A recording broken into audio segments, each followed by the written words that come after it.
1531 മെക്സിക്കോയിലെ തപ്യാഗോ എന്ന് പറയുന്ന കുന്നിൻ ചെരുവിൽ തദ്ദേശവാസിയായ ഒരു കർഷകൻ്റെ മുന്നിൽ അമ്മ പ്രത്യക്ഷപ്പെട്ടിട്ട് പറഞ്ഞു, ഇവിടെ എനിക്ക് ഒരു പള്ളി പണിയണം. അദ്ദേഹം ഇങ്ങനെ അമ്പരപ്പോടെ നിൽക്കുകയാണ്. അമ്മ പറഞ്ഞു, നീ പണിയണ്ട.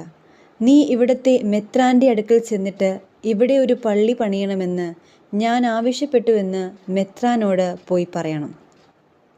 അദ്ദേഹം അമ്പരപ്പ് കൂടി നിൽക്കുകയെന്നല്ലാതെ വേറെ മെച്ചമൊന്നും ഉണ്ടായിരുന്നില്ല. കാരണം സാധാരണക്കാരനായ ഒരു കർഷകൻ പിതാവിൻ്റെ അടുക്കൽ ചെന്നിട്ട് അവിടെ ഒരു പള്ളി പണിയണം എന്ന് പറഞ്ഞാൽ നടക്കുന്ന ഒരു കാര്യമല്ല എന്ന് നമുക്കറിയാം. അപ്പോൾ അദ്ദേഹത്തോട് പരിശുദ്ധ അമ്മ പറയുന്ന ഒരു കാര്യമുണ്ട്. നീ ഒരു കാര്യം ചെയ്താൽ മതി. നീ കുറച്ച് പൂക്കളുമായി പിതാവിനെ കാണാൻ പോവുക. അമ്മ അദ്ദേഹത്തെ വീണ്ടും വീണ്ടും ഇങ്ങനെ ഞെട്ടിച്ചുകൊണ്ടിരിക്കുകയാണ്. കാരണം മഞ്ഞ് വീണ് തണുത്തുറഞ്ഞു നിൽക്കുന്ന ആ സ്ഥലത്ത് പൂക്കൾ ഉണ്ടാകുക എന്ന് പറയുന്നത് അസാധാരണമായ ഒരു കാര്യമാണ്. അപ്പോൾ അമ്മ അവനോട് പറഞ്ഞു, നീ ചുറ്റും ഒന്ന് നോക്കിക്കേ. അവിടെ ഇങ്ങനെ പൂക്കൾ നിറഞ്ഞ് നിൽക്കുകയാണ്. അദ്ദേഹം വേഗം പൂക്കൾ പറിച്ചെടുത്ത് തൻ്റെ മേലങ്കിയിലിട്ട് പിതാവിനെ കാണാൻ പോവുകയാണ്.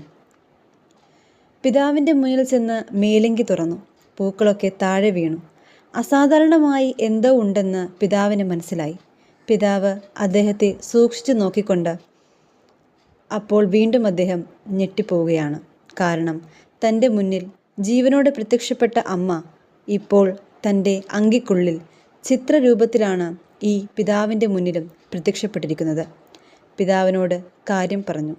പിതാവ് വളരെ സന്തോഷത്തോടു കൂടി അവിടെ ദേവാലയം നിർമ്മിക്കാനായിട്ട് ആരംഭിക്കുകയാണ്.